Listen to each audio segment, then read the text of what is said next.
All right, hello everybody. It would seem that thus far I'm the only one here, so we'll give people a chance to get in here. Let's see. I hope everybody's having a good week thus far. Let's see now. Walking in a town in a faceless crowd, need to feel the touch of a friend. In the countryside, I wander far and wide. The isolation gets me again. I don't know where to go when I feel like crying. Oh my, time to open myself, do something new. I want to stop and grow up a bit. Then suddenly my intuition and my wisdom grows. And then I know that most of all, compassionately, strangers wherever they go, thank you for waking me up.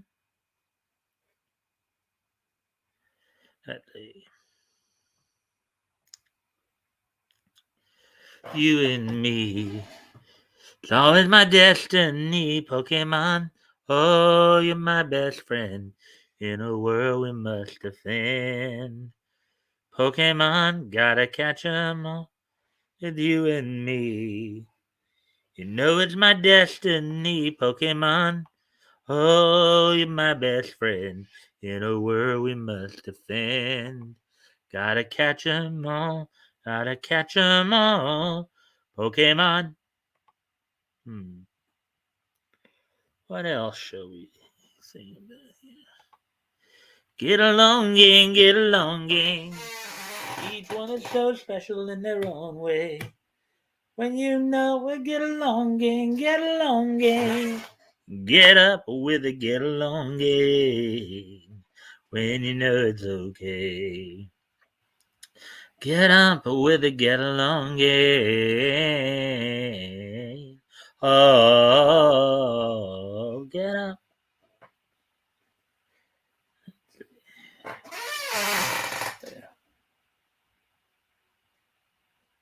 Come along with the snorks. Swim along with the snorks. So much to see waiting for you and me. Have some fun with the snorks. If you could breathe underwater, where would you go? If you had friends underwater, who would you know? Come along and sing along too. Yeah! Come along with the snorks. Swim along with the snorks. So much to see waiting for you and me. Have some fun with the come along with the have some fun with the snorks. Let's see now. What else?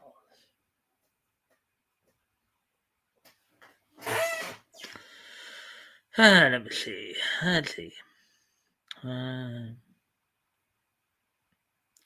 La la la la la la la la la la la. La la la la la la la la la la. La la la la la la la la la la la. La la la la la la la la la la. I think. Mass crusaders working overtime, fighting crime. Secret raiders who will neutralize to the Federals.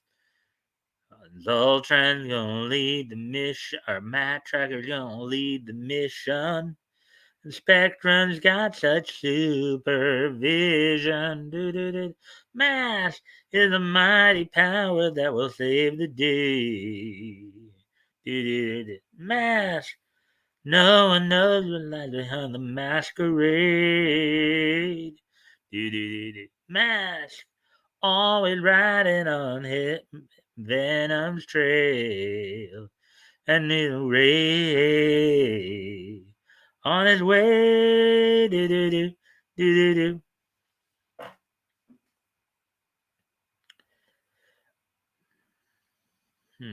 Let's see now. What else? Stray, stray. I walk alone and live and die. Everything keeps the same as I'm on my way and back again. Stray. Just think about there's nothing to lose when you stray. I think about my life without you until we're gone stray, stray. Yeah. Lassie and the Rescue Rangers. Lassie and the Rescue Rangers.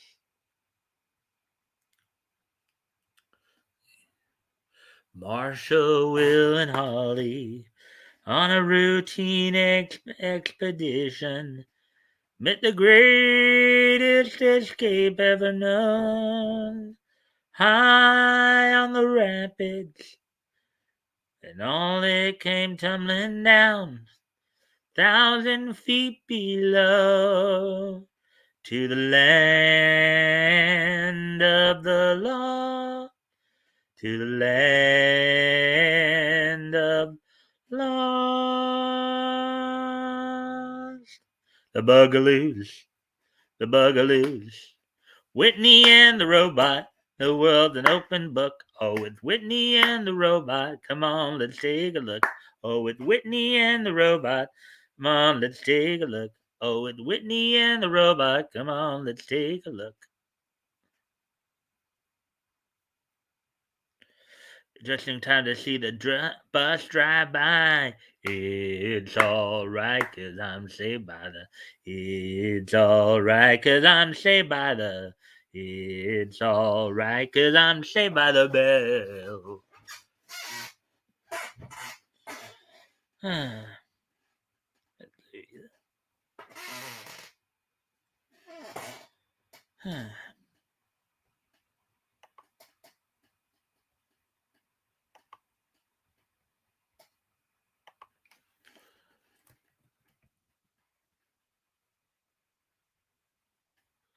All right. Well, anyways, we're at the 8-minute mark, so I guess it'd be a good time to kind of start getting going here, getting underway.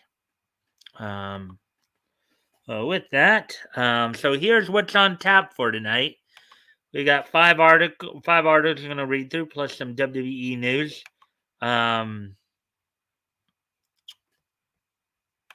Let's see. So amongst the stuff we're gonna be looking over, some news coming out of DC. First out, they're delaying the Flash, the Fastest Man Alive movie. The movie prequel comic to October. We'll find out why there. Also, they've decided in another move in which they're throwing darts at the dartboard again. To celebrate DC Pride, they're gonna have Connor Hawk come out as asexual. So let's see. We're also going to look at how an article from Nerdigans talking about how manga is continuing to outperform Western comics, as well as Underworld creator Kevin Graveau talking about how Thor has become Marvel's whipping boy. On the anime side of the equation, we do have one article we'll go over there. Well, I guess the manga one is intertwined with anime as well as comics. Toei has announced the latest release date for the Dragon Ball superhero movie. So that's all that's on tap for tonight here.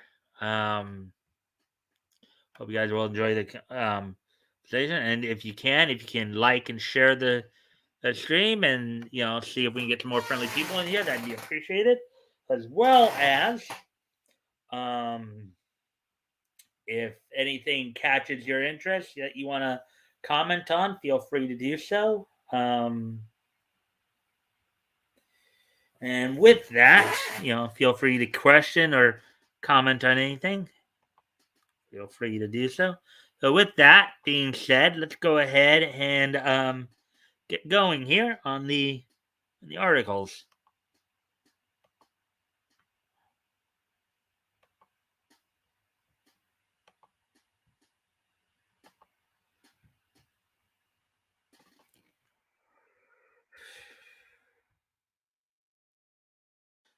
First article we're going to look at tonight.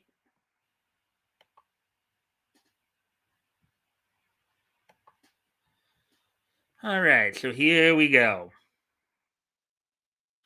DC Comics delays The Flash, the Fastest Man Alive movie prequel comic to October. Article by J.B. Augustine, published yesterday, or published Friday, actually. This one came out on last Friday. So here we go.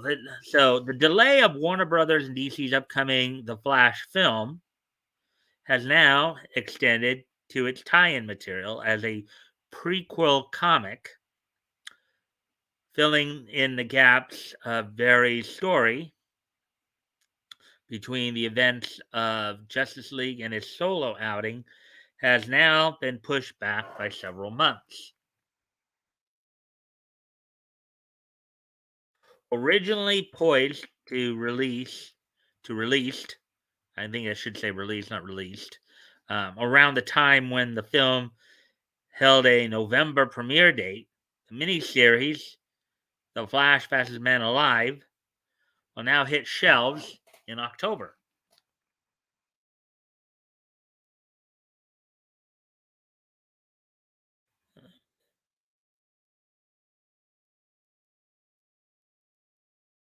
You see the cover right there, Flash Fastest Man Alive, Volume 2, Number 1, 2022, DC Comics, cover art by Max Zamora.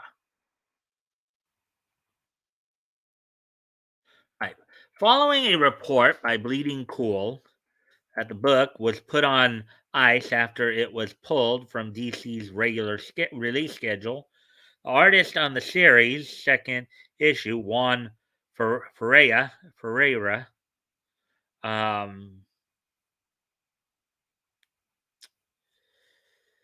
set the record straight on Twitter.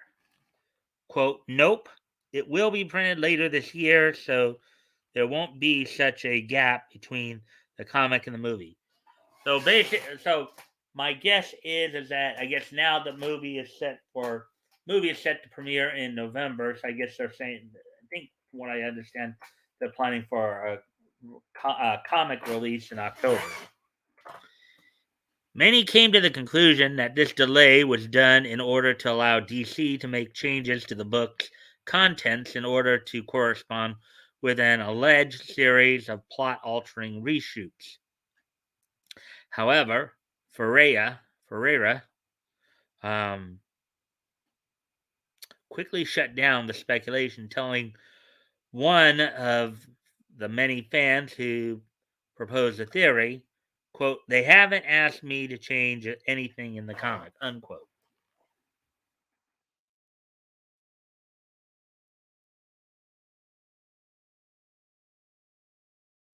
The shift to October will maintain previous plans by DC to release the series 7 months ahead of the constantly shelved. So I guess now, okay, so the film is going to come out next year, then it would appear 2023.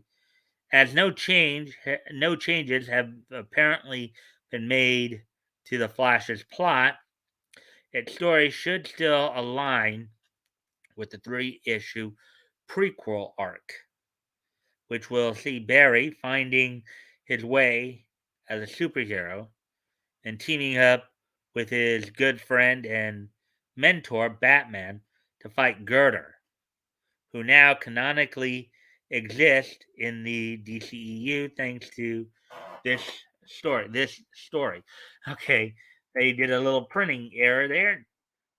Batman vs Superman: Dawn of Justice 2016, Warner Brothers. Quote, race through the streets of Central City in this lead up to the hotly anticipated blockbuster, The Flash, unquote, reads DC's official solicitation for the series. Quote, after Barry's adventure with the Justice League, he's determined to become a truly skilled and inspirational hero, unquote.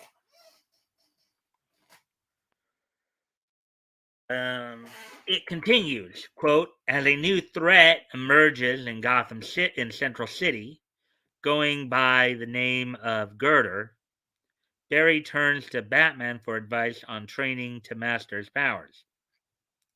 Can the Dark Knight help show the Scarlet Speedster a way to defeat this metallic menace?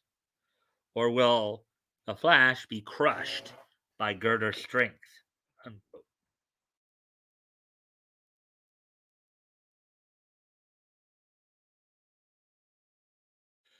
As the Kenny Porter written series rolls on, the Scarlet Speedster will also come up against notable foes Tar Pit and the Top, along with giving readers a tour of his forensics lab at the Central City Police Department.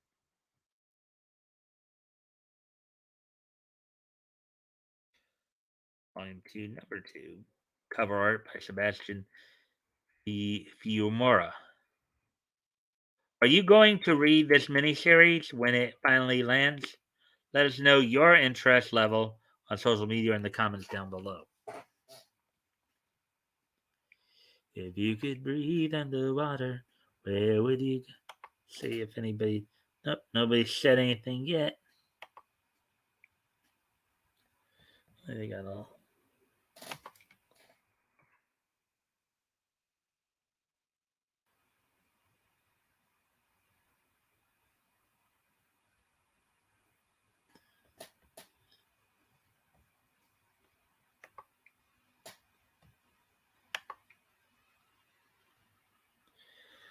All right. Anyways.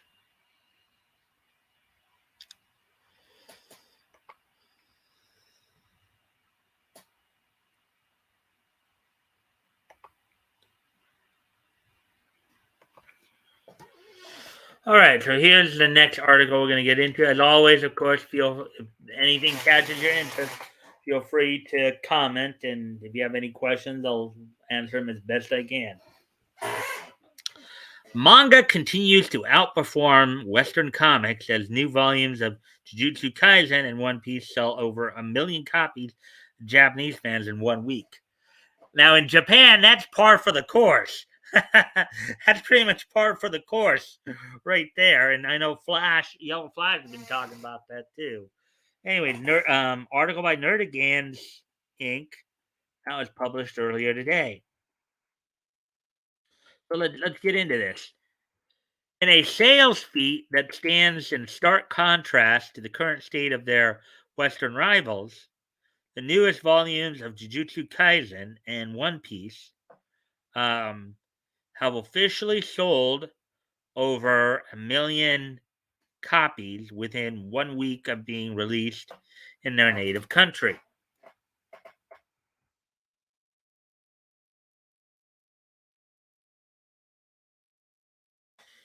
In Japan, media sales tracking company Oricon released weekly sales charts for a number of industries, including music, video games, and manga.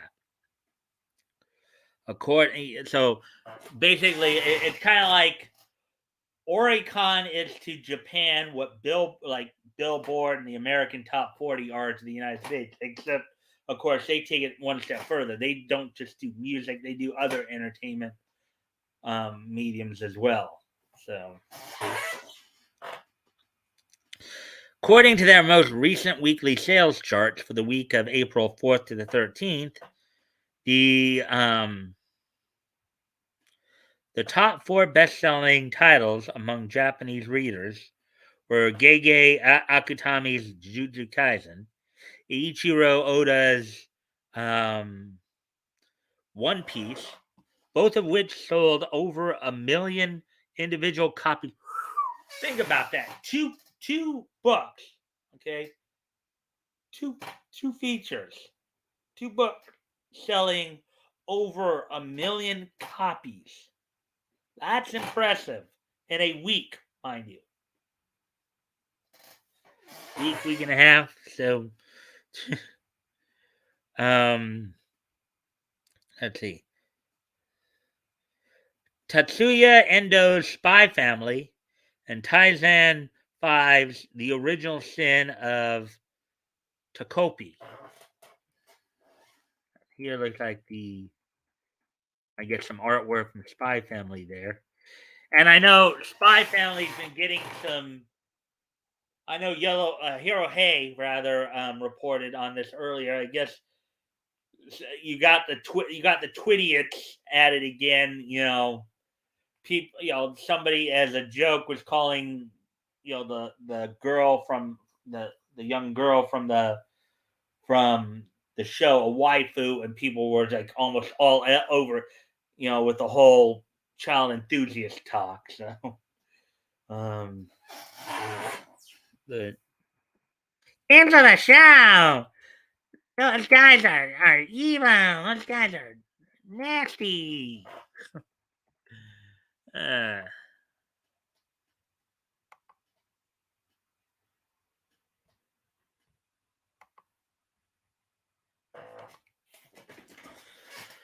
uh, Taking the top title from last week's champion One Piece, Jujutsu Kaisen Volume 19 has took the top spot on the Oricon chart thanks to both its regular and standard editions.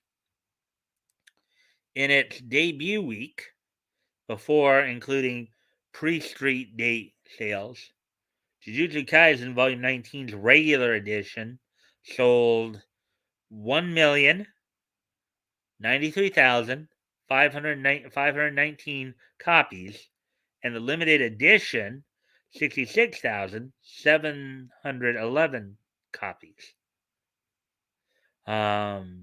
including pre-street date copies. The combined totals of both editions sold copies that should probably say mounting up to 1,232,116.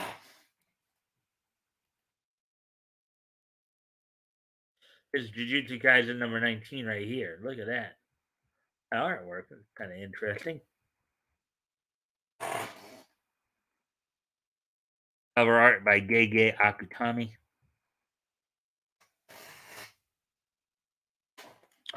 With the success of not only the core anime series and the recent Jujutsu Kaisen Zero film, not to mention the fact that the previous volume sold 667,857 copies in just 2 days. Wow. It should come as little surprise that Volume 19 has sold like hotcakes. Outside of the popularity from the Jujutsu Kaisen anime offerings, it's no surprise why this volume sold so well. Not only does it contain the showdown between Dory and Higuruma, but also part of the insane fight between Megumi and Reggie Star's squad, the fans have come to refer to as Megumi's Bizarre Adventure. Taking a page from JoJo there, huh? Joseph Joestar family.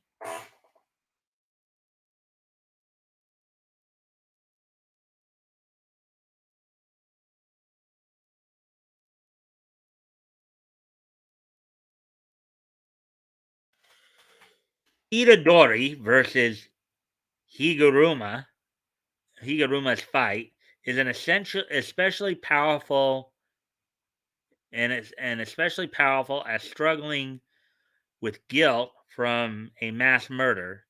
Sakuma committed using his body during a previous fight, Itadori finds himself against a former defense attorney who completely snapped when the court of public opinion pressured the courts to wrongfully convict his most recent client.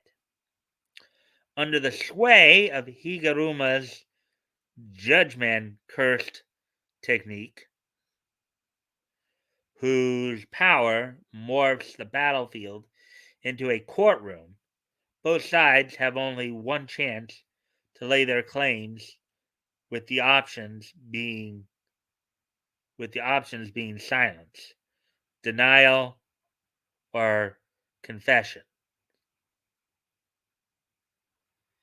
What ensues is a battle of wits and arguments, with their lives and cursed energy technique hanging in the balance.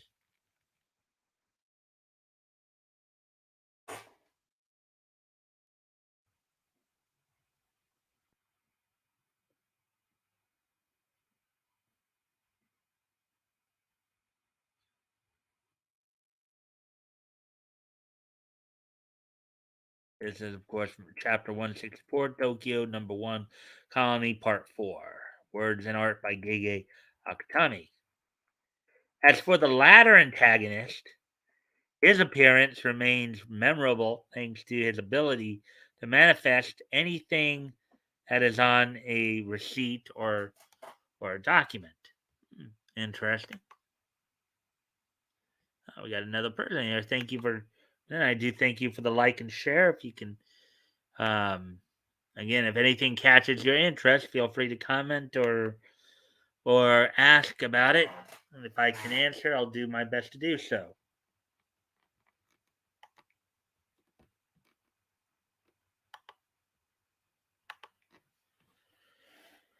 Let's see.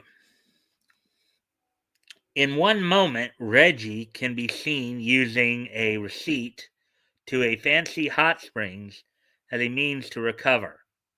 He can even summon a house. Yes, a literal house if he has the receipt for it.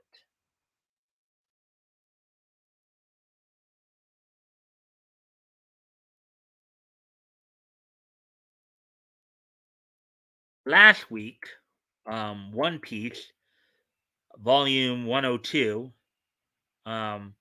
was at number 1 from pre street date sales alone, outselling all individual manga volumes for the week with 211,922 copies.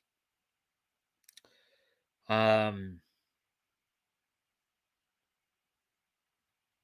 though dethroned from its seat atop the charts, One Piece Volume 102 sold a total of 1,050,333 copies in its debut week, landing it in second place spot and bringing its total sales of 1,262,255 total copies. Why is Japan going nuts over its latest volume of One Piece? Well, aside from the series being one of the most popular in Japanese history, um, its current Wano arc is pretty fine. It's pretty fire, and this volume this volume contains a major turning point in the ongoing raid of Onagishima. You have the straw hats right there. Brought by Ichiro Oda. It also contains a number of epic showdowns, including those between Zoro and King, Sanji and Queen, and the boss battle of Kid and Law against Big Mom. During these battles, Zoro learns the origins of three blades of his three blades and is tested by his newly acquired Enma. Sanji discovers his family modified queen into a near literal Decepticon and is pushed to choose between embracing or rejecting his heritage after his own Gurma modifications manifest in mid-fight. And in the middle of the volume, Law and Kid are party to an epic reveal amidst their fight with Big Mom. Warrior of Science. Between these fights and the collected chapters upcoming adaptation for the anime, it's easy to see why One Piece Volume 102 is selling the way it is.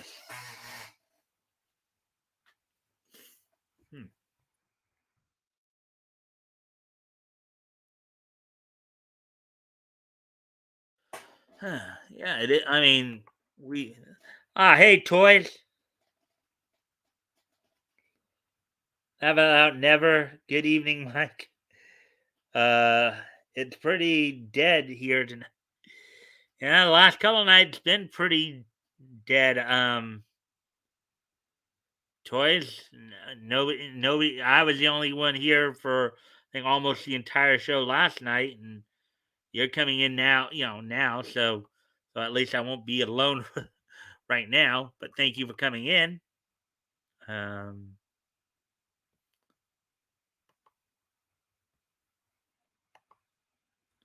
if you want to see if you can wrangle up some more people to get in here to see what we're doing, then that'd be appreciated as well.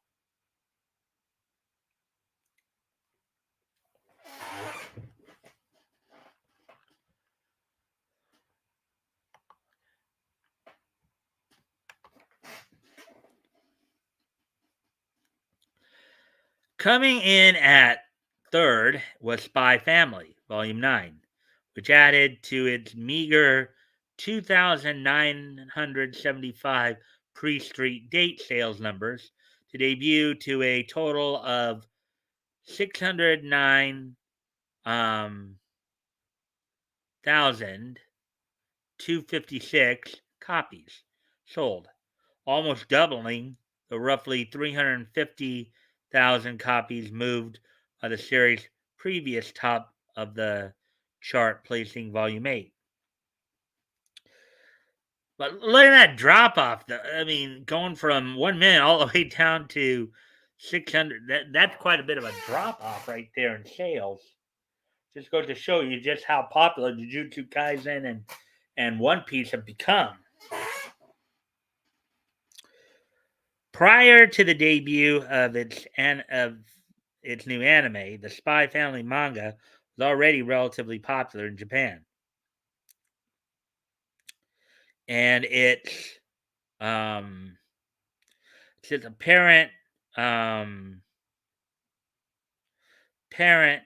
in comparison to its previous volume that the hype for the animation is doing wonders for the series' ability to move books.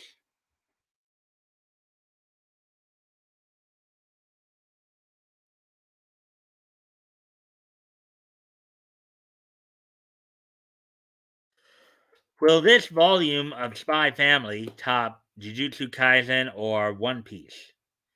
Even with an anime behind it, it's highly unlikely. However, thanks to the aforementioned anime adaptation, the series had a realistic chance of selling 1 million copies. Yeah, well, that's true too. Of course, this is more closer to being like a slice of life anime than anything else. Obviously, usually in most anime and manga circles, it's usually the high adventure ones, the shonen ones that are the ones that really are the ones that take off. But this one, Spy Family, has the elements of like detective story mixed in with slice of life and all that. So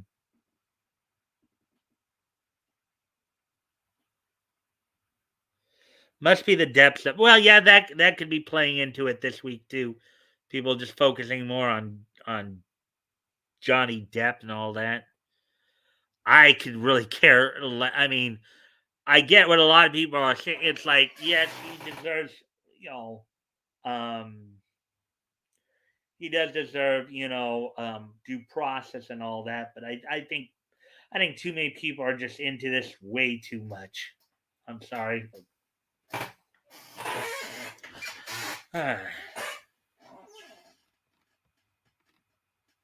Anyways, getting back to the article here.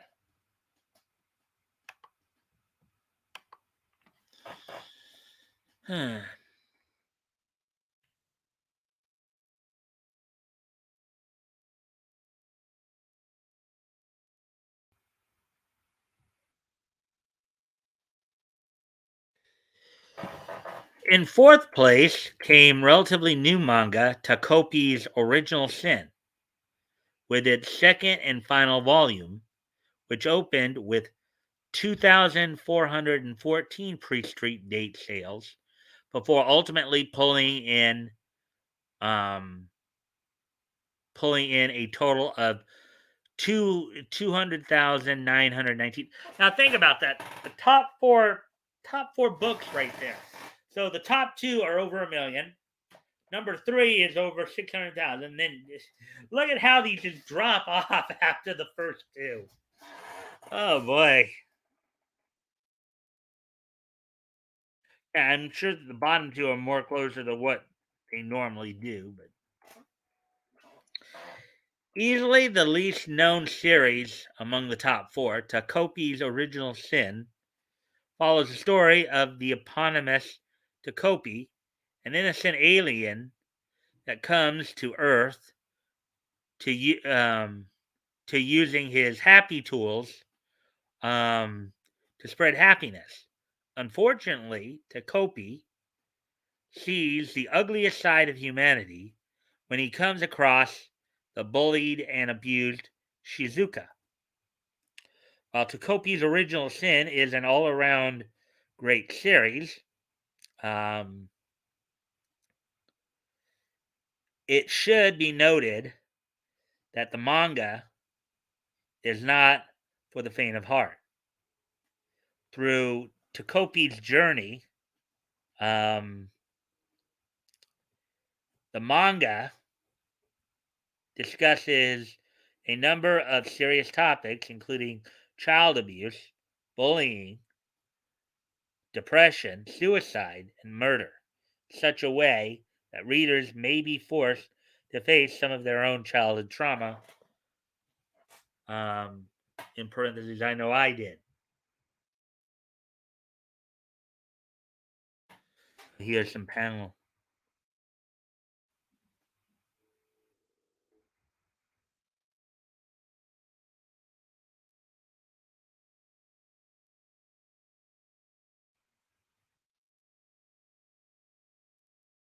However, it's these discussions, especially from such an innocent perspective as Takopi's, which seem to have made the series as popular as it is.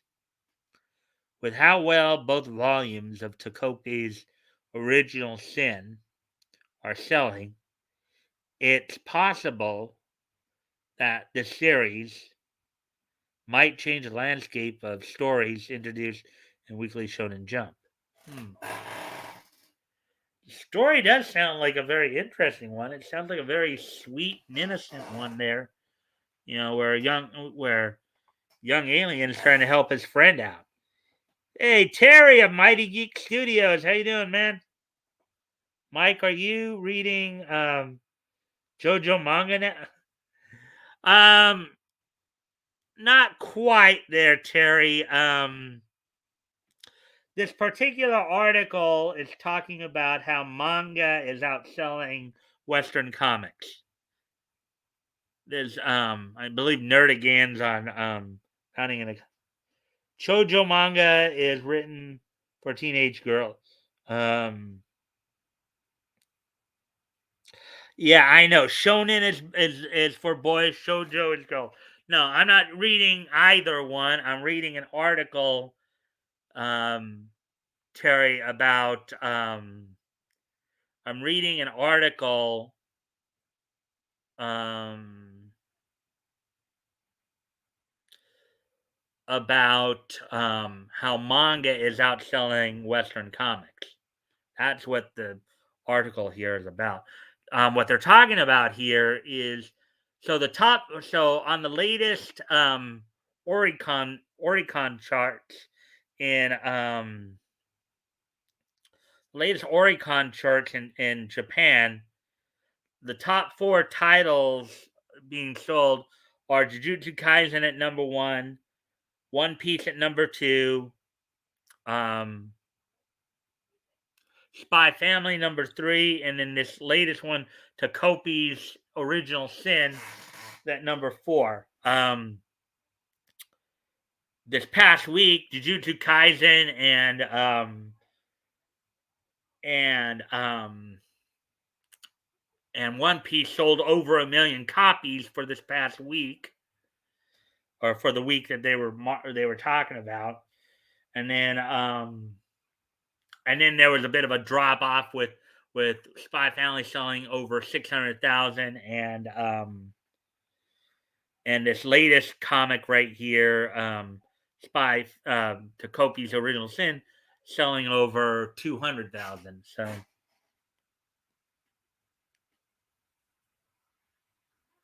take five for the answer. Well, yeah, I mean, he was asking, so.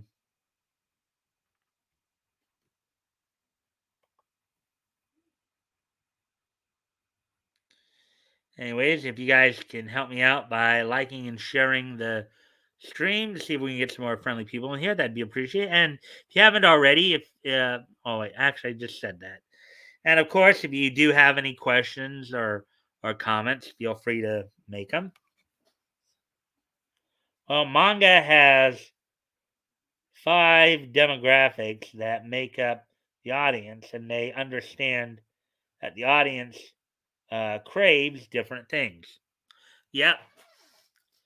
And they won't insult their audiences either for woke points. That's another thing there, Terry.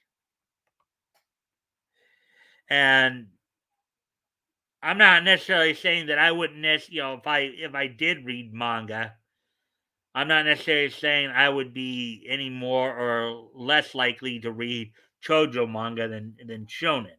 You know, depending upon what you're looking for. Yeah, I like a lot of action adventure stuff, but I like slice of life stuff too.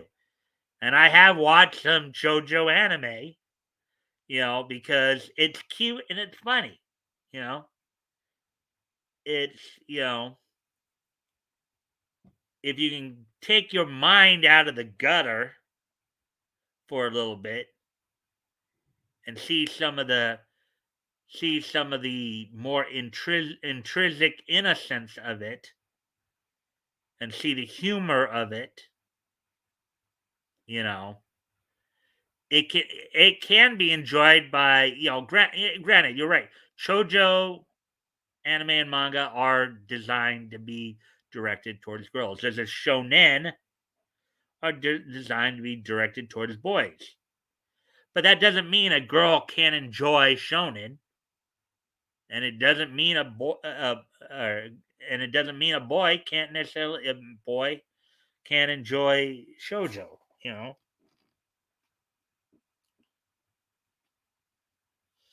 I want starting over in a new world and or axe drugs and rock and roll, sex, drugs, and rock and roll. Yeah, from a bygone era, right there. I know all of this.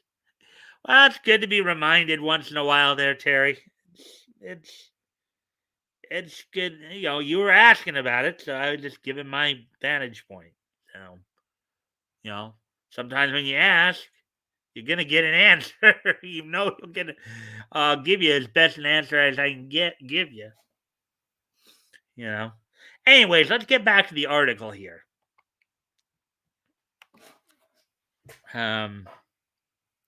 However, these discussions, especially from such an inner perspective.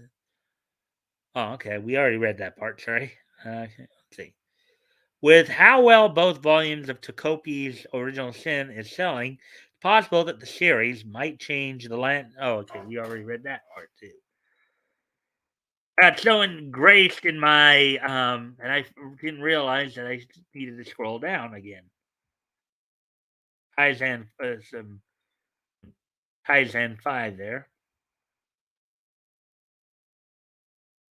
As noted above, while these sales numbers are entirely impressive in and of themselves, they also reveal just how well the most mainstream Japanese comic book publisher is faring compared to its Western equivalents. And it really paints a depressing picture of the current state of the big two. And I know we've all been talking. I know Bill Flash has been talking about that. I've been talking about that. Tug, I think, has even dropped a few videos on it as well. You know, many in the comics community have been talking about this part here. According to the U.S. NPD Book Scan Top 20 superheroes graphic novels, I think that might be one of the tools um, that Yellow Flash uses. In fact, data for March via comicbookrevolution.com, popular Batman stories continue to lead the pack with the number one seller for the month being 1987's Batman Year One with 9,870 units sold. So think about that. The top sale there is 9,870, and the top two Japanese books are well over a million. Think about that. Two books in Japan have sold over a million copies. The top American book here, Western book, whatever you want to call it, isn't even scratching 1,000. It's barely, it's coming up on it that like 9,700. And I think we can wait there. Number two was Batman: The Long Halloween with 4,952 units sold, while Batman: The Court of Owls took fourth with 3,172 total sales, and a new edition of Batman Hush ranked fifth. So these are all the Batman titles. So something else has been third that wasn't a Batman title, I guess. The only non-Batman entry in the top five was the third place complete collection of Jeff Lemire, Greg Smallwood, and Jordi Belaire's run on Moon Knight. Undoubtedly due to the then upcoming premiere of the character's Disney Plus series, which moved 4,222 units for Marvel. Not even a new title or volume in a series, but a collection. Now get this. Okay. Okay, and I have to kind of correct myself there. The top book is barely selling 1,000 copies. And you've got the top four Japanese books in the 100,000 copy category, two of them in the million category. Think about that. That is impressive.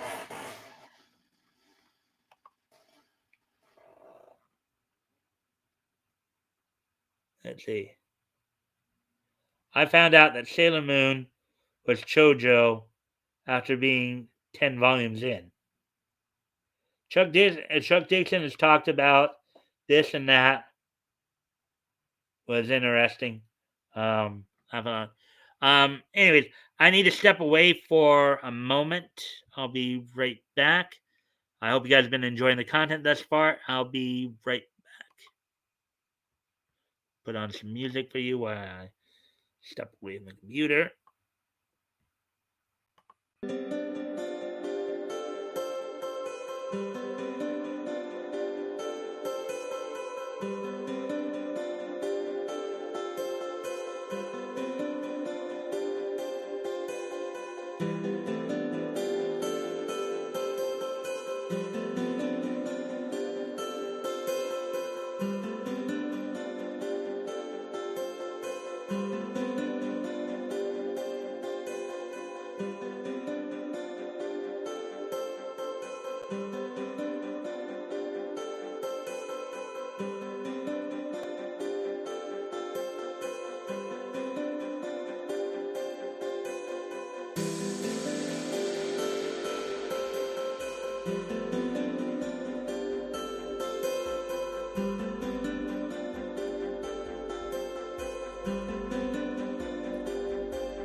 All right, I'm back.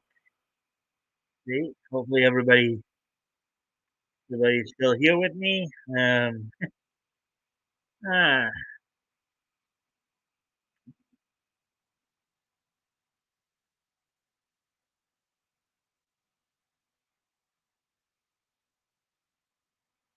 all right, we're coming up on 52 minutes here, so or past 52, 53 minutes. I guess we're making good time somewhat. Anyways, moving on to the next part of the.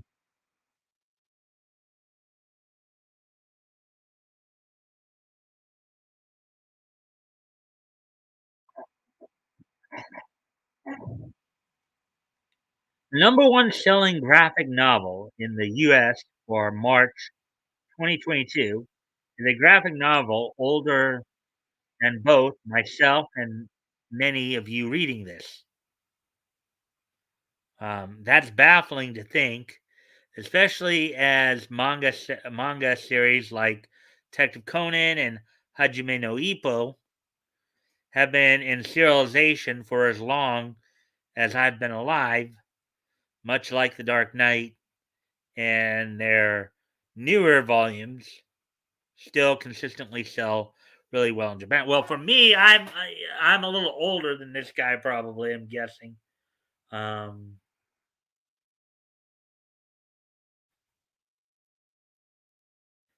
there's Conan right there. Conan Edogawa from Detective Conan, aka Case Closed, in his manga form there. The cover art by Gosho Aoyama. It also doesn't help that instead of learning from the successes of Japan, such as easy entry points and events having actual consequences for the overarching plot, Marvel and DC creators would rather spend their days attacking the manga medium as well as disappointed fans. Yep, we've been seeing that too. Miss Kelly Sue DeConnick so infamously stated, "If you don't like my politics, don't buy my book." Well, guess what, dearie? That's exactly what people did. uh, This is really sad and pathetic. DC hopefully Discovery's overhaul can save you from the bowels of apocalypse. Yeah. Yeah, I'm sure you're none of you are wanting to be down on all fours running from the dark side there.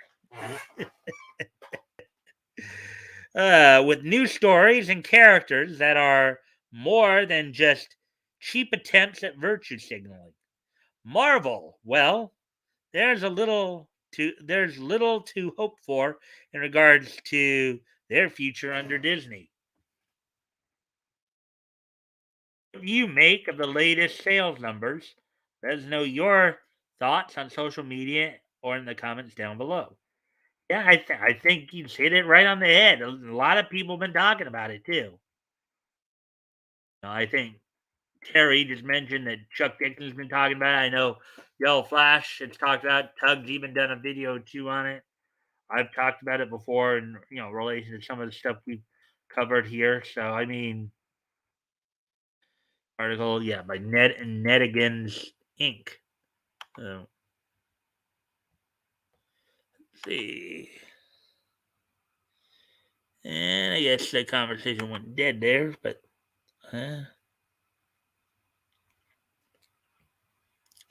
anyways, getting ready to move on to the next article here. And as I said earlier, I know some of you weren't here when I probably talked about this, but in another example of DC throwing darts at a dartboard, see what they're going to do with the character now. DC Pride 2022 will out Green Arrow Connor Hawk as asexual.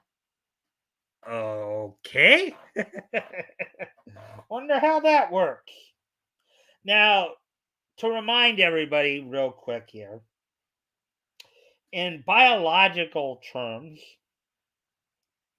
the term asexual means um, or living organisms that reproduce asexually or by themselves. They don't need somebody like amoebas, like cells. You know, you don't need another individual to reproduce. Okay. Um,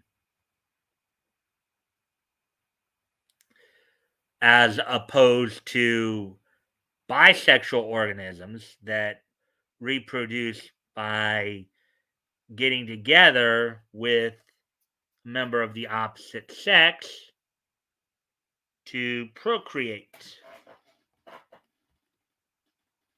Now, I wonder how they're going to take it here. Let's try something here real quick. All right. So I had to do that real quick to.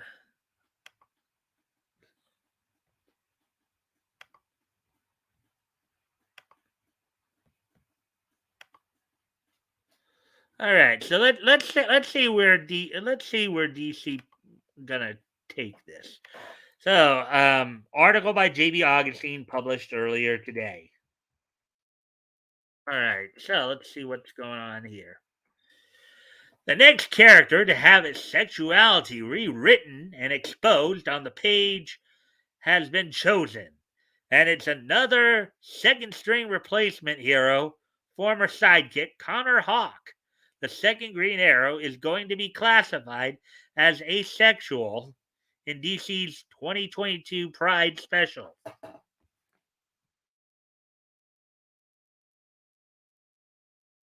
And look right there. If you look at the green spot there in the middle, that I guess that's supposed to be. Now,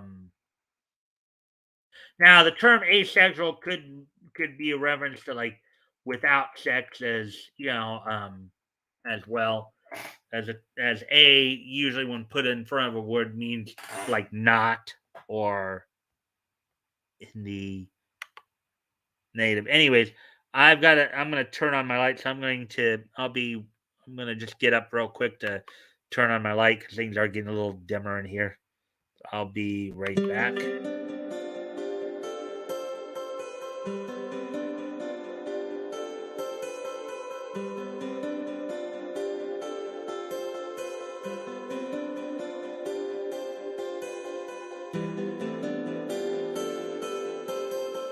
All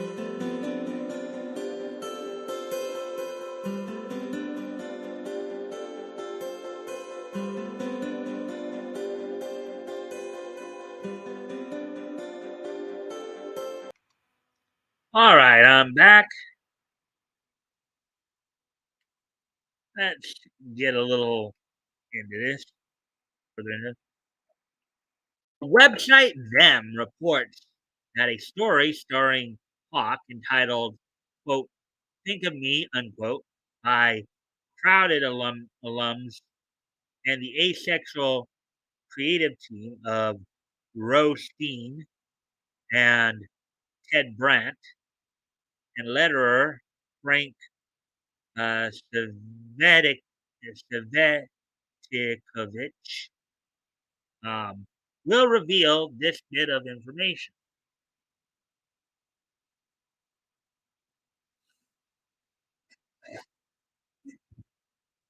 Them adds Hawk comes out to his mother in a letter he writes, and that the story is structured around his composing of that message. So basically, they're oh boy, so they're devoting an entire. I can just hear Yellow Flash talking about this now. I remember, I remember when Yellow Flash was talking about the the um the X-Men Gala event that lasted like 9 months. The Hellfire Club Gala, whatever. That lasted like 9 months.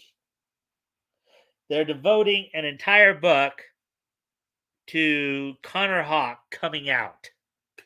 Oy. Oy, oy, oy, oy, oy, oy, oy. Let's see. He also tangles with Music Meister in a battle intended as a metaphor for his asexuality, as well as his struggle with opening up about it. I kind of wonder what he means by asexuality.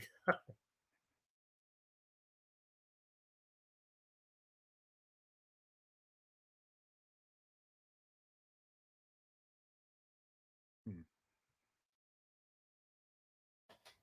But I was very aware of the logistics of, in brackets, the letter, unquote, Brandt said, quote, as well as coming out. It needs to be, it needs to explain what what asexuality feels like because a lot of people can't imagine it. Well, you shouldn't have to imagine it, but he explained further, quote, and that makes perfect sense to me, especially because I'm also autistic. I get, in brackets, how it is, not understanding what it's like for someone who experiences something different to you, unquote. All right, that I can agree with.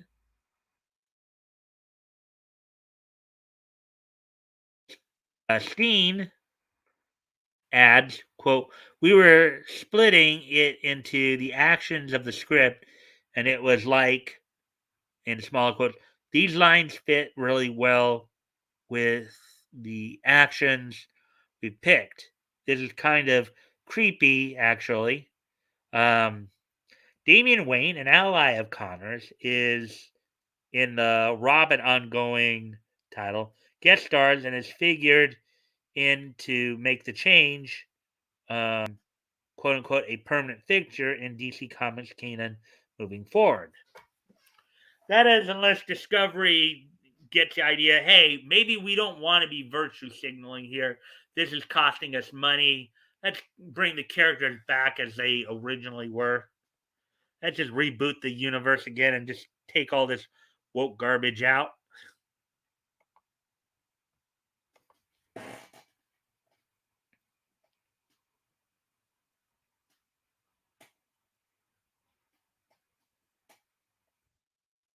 Let's see. Asexuals or arrow ace um, are categorized by a lack of sexual activity and feelings in life. Okay, so that does kind of make some sense. In other words, basically you're just not as driven to go out and have sex.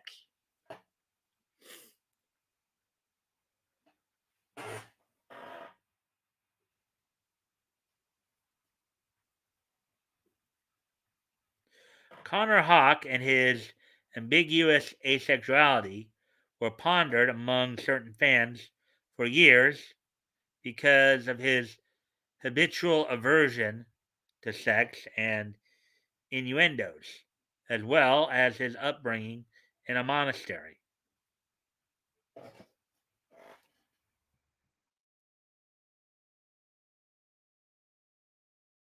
The asexual spectrum isn't commonly depicted in pop culture, but it has been referenced on rare occasions. One famous example is former late night host Craig Kilburn's popular Late Late Show character Sebastian, the asexual icon. Godzilla and his miraculous fatherhood over the years, especially in the 1998 American movie, are another instance, although to what degree that counts is debatable. Created by Kelly Puckett and Jim Aparo, Hawk first appeared in 1994 and inherited the bow and quiver from his Pac Oliver Queen when the latter died in action. Posthumous substitutions of legacy characters from Arrow to Green Lantern, Flash were all the rage back then. Yes, we know this is kind of how. Believe this is kind of how you got in terms of the Green Lantern. You got like Kyle Rayner involved as well as John Stewart and Guy Gardner, and then in the Flash you got Wally West all there.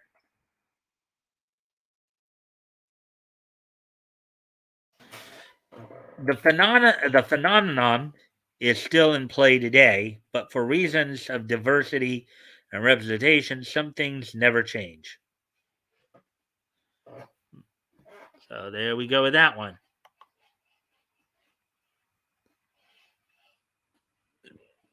So hopefully you guys are enjoying the content thus far through 3 of the 5 articles we're doing. So we're making good time here. Got one more comics article, then we'll get to a anime article. Even though I guess you can say that the last article, the manga article, was intertwined with anime as well.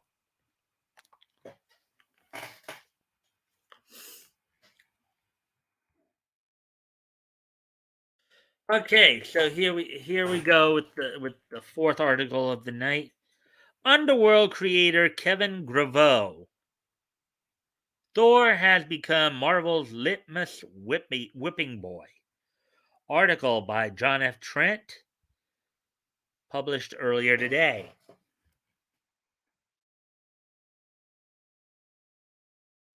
Underworld creator Kevin Graveau, who also played the werewolf Rays in the series, recently shared his quote unquote unpopular opinion that Thor is, quote, Marvel's litmus whipping boy, unquote.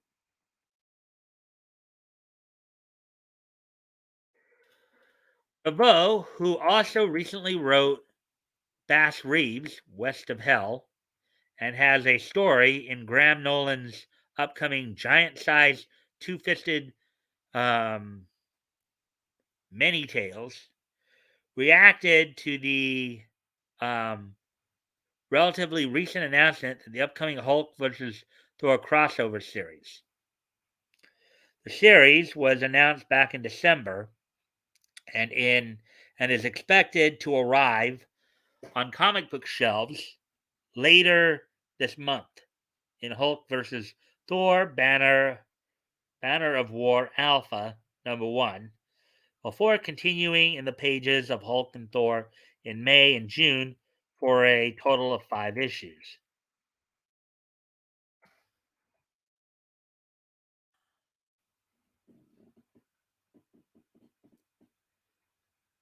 There's one panel that has been cornered by over 20 men. Thor isn't a mantle to be passed down.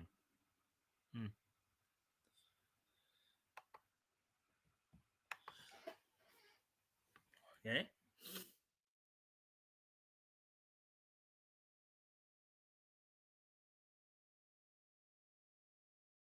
The crossover series is being penned by Donny Cates.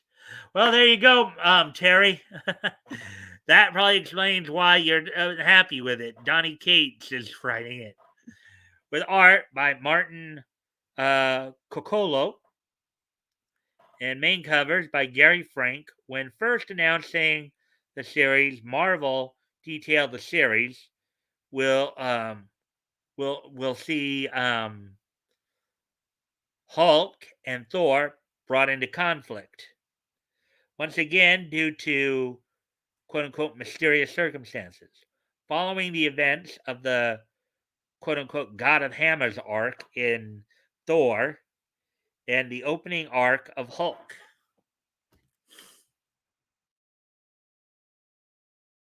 Kate commented at the time, quote, well, I was a little surprised that Marvel approached me to write this.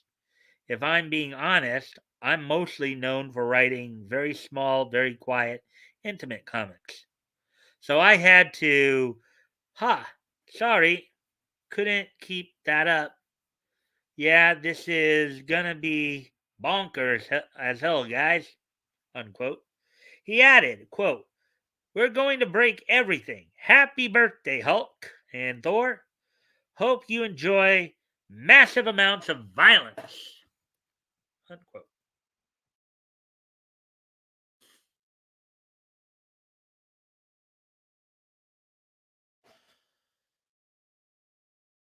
Let's see. Mantle I'm referring to is the Phantom. You mean from King Features? That one was meant to be passed down, though. If you're talking about Kit Walker, if you're talking about Lee Falk's creation of the Phantom, that one I think was kind of meant to be passed down because I was just reading some information the other day that his father was the 20th Phantom and his grandfather was the 21st. So, but again, I don't,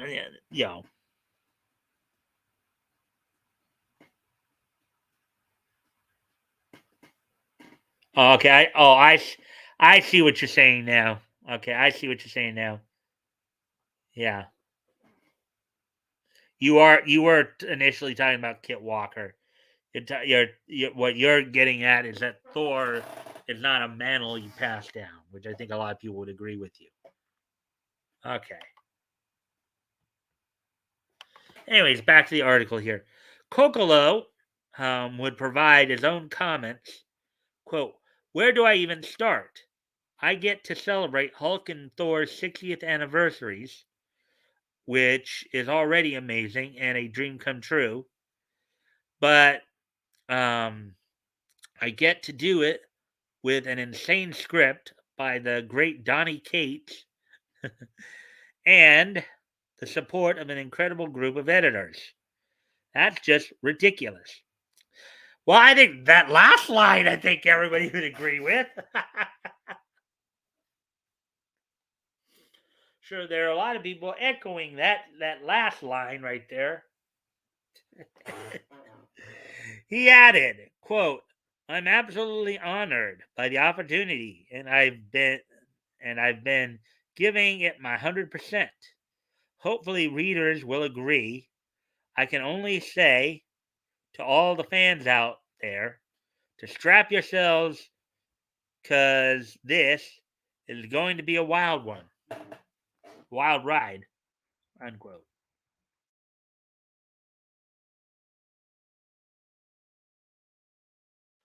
More details would be provided about the crossover in February. Specifically, Marvel revealed that in Thor number 25, the second issue of the crossover series, we'll see Banner prolonging the fight against Thor due to his quote unquote newfound control of his rage. The issue will also see quote Odin's breakthrough look in Banner's psyche, unquote, slowing the violence. Then in Hulk number 7, Iron Man will apparently interrupt the conflict to settle his own score. He arrives in his newly created, quote unquote, celestial Hulkbuster armor and sets out to ensure Thor's victory and capture Hulk.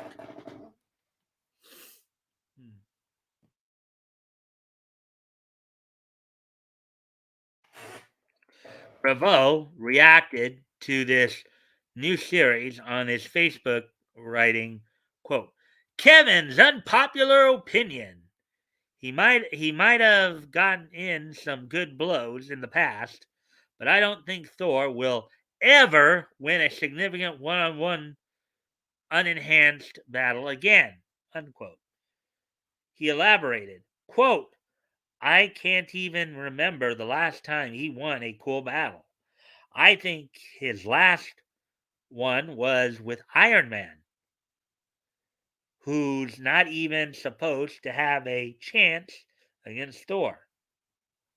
And in that battle, Thor had the Odin power, unquote.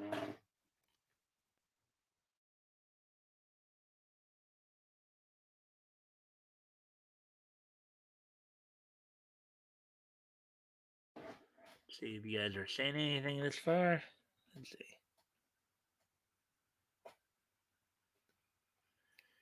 Uh,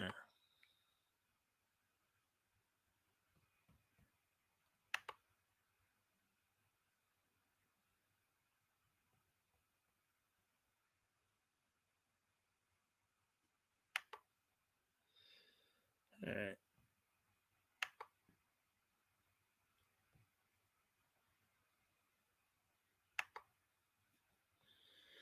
Alrighty then.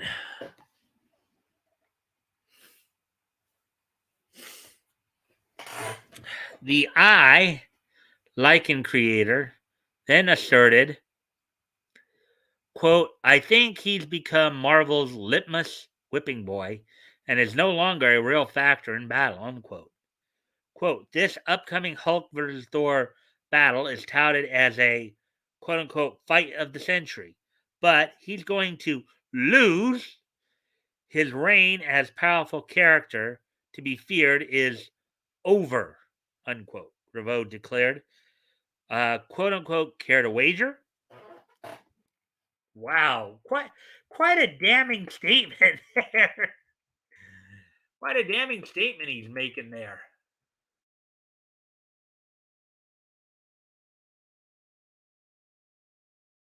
Graveau would provide further commentary, responding to a number of people in the comments. To one user, Graveau wrote, quote, but he's been treated like a punk. Seriously, unquote.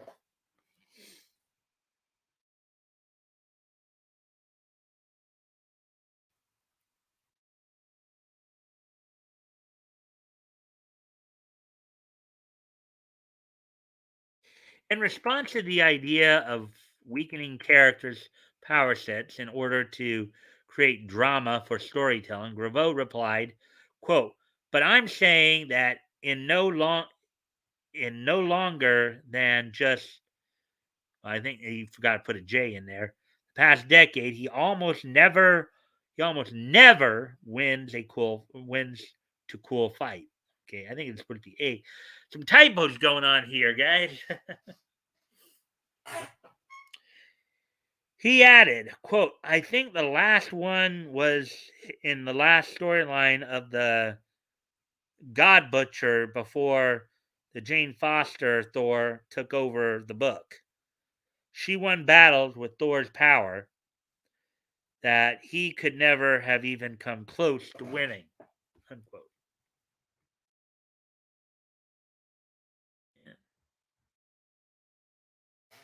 To another who asserted that Thor is now a joke, Graveau agreed, writing, "quote unquote," that's what Marvel wanted.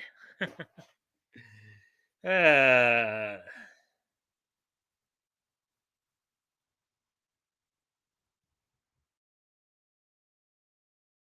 what do you make of Graveau's assertions about Thor and his prediction that Thor will lose his this battle against Hulk? Well, it might be true. All those iconic, strong characters. You got these woke idiots, these twidiots. Getting a hold of them and just completely emasculating them. And a lot of fans are not liking that. Both a lot of male and female fans are not liking that. So, anyways, let's get ready to move on to the last article. And yes, I do see the manga continue. We already read that article. It was in both sections that I normally read. So, we're not going to read that one again, obviously, but we are going to read an anime related article here. Already at hour 22, so we're making, again, good time.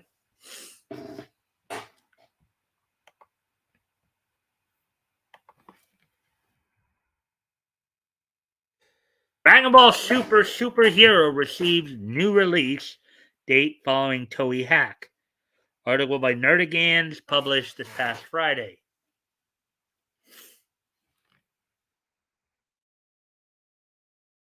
All right, so here we go.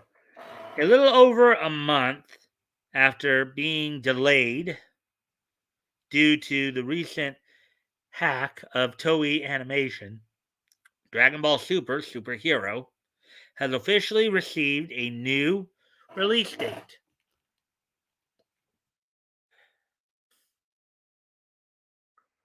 Written by Dragon Ball creator Akira Toriyama and featuring direction from Tetsuro Kodama and animation by Shikashi Kubota,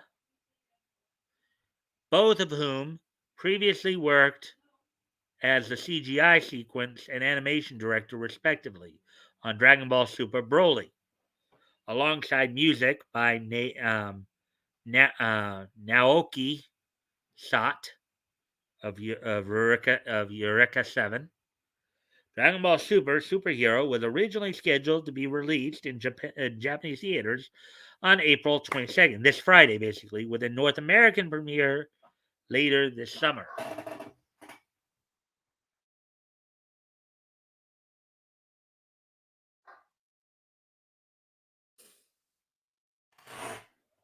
However, the film was delayed by Toei on March 18th, with the company citing, quote, unauthorized access to the network by a third party at the production company Toei Animation, unquote, as the reason for the delay. Quote, therefore, we would like to inform you that we have no choice but to postpone the release, unquote, they continued. Quote, we are very sorry to everyone who is looking forward to the release. We will announce the new release date in the near future, so please wait for a while. Thank you for your understanding. Please keep the advance tickets you have already purchased, as they will be available after the new release date. Unquote.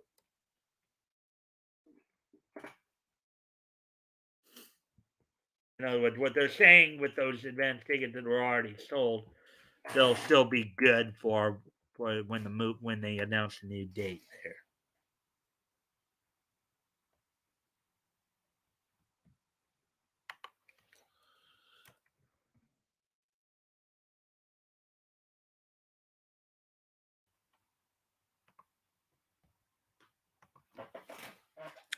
Thankfully, a little short of a month after the delay was first announced, Toei has officially given the next film in the Dragon Ball franchise a new release date. According to a tweet from the franchise's official Twitter account, Dragon Ball Superhero will arrive in Japanese theaters on June 11th, 2022.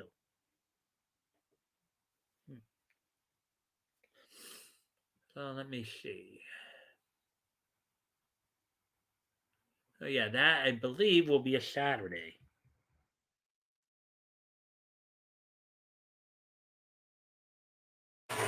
Quote, I'm sorry to have kept you waiting, unquote, wrote Toei via Google Translate. Quote, the new release date of this work, which has been postponed, has been decided. Saturday, June 11th, 2022. We are working hard on the new release date, so I hope you can wait a little longer, unquote. A proper North American release date still has yet to be announced.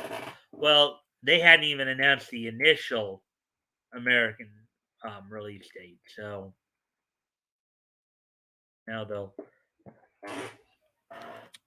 The all CGI Dragon Ball Superhero will revolve around the return of the decimated Red Ribbon Army, who rise from the ashes with two new androids under their wing, Gamma 1 and Gamma 2.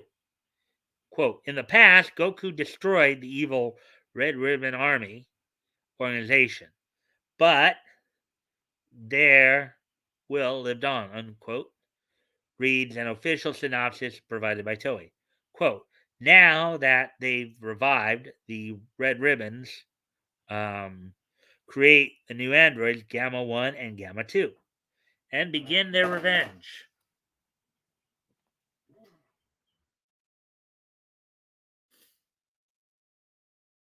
Quote, Piccolo soon notices this disturbing activity, sneaks into the Red Ribbon base.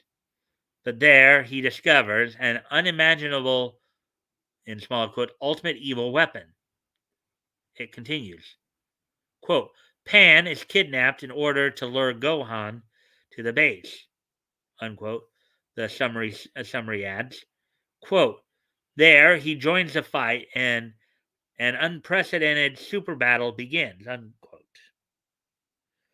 Not only will Gohan have a larger role to play as confirmed by both the above synopsis and the film's production team, but Goten and Trunks will officially appear properly aged up for the first time in series canon.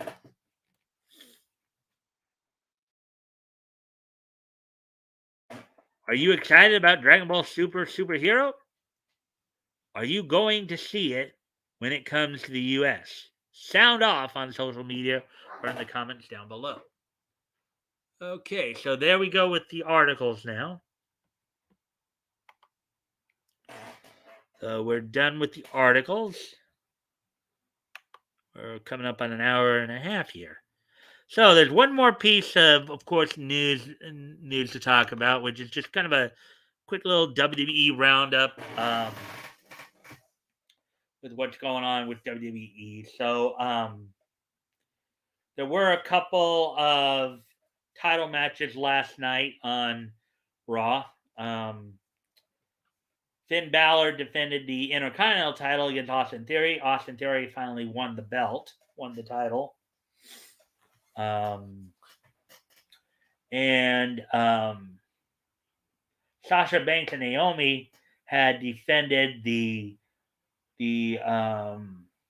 women's tag team championship against Rhea Ripley and Liv Morgan and retained the titles, sparking a possible split between Rhea and Liv, and Rhea maybe doing a heel turn. Aside from that, of course, RK Bro retained their title over the Street Profits as they prep for a unification match with SmackDown Tag Title holders, the Usos. As they're planning on as they did with the singles title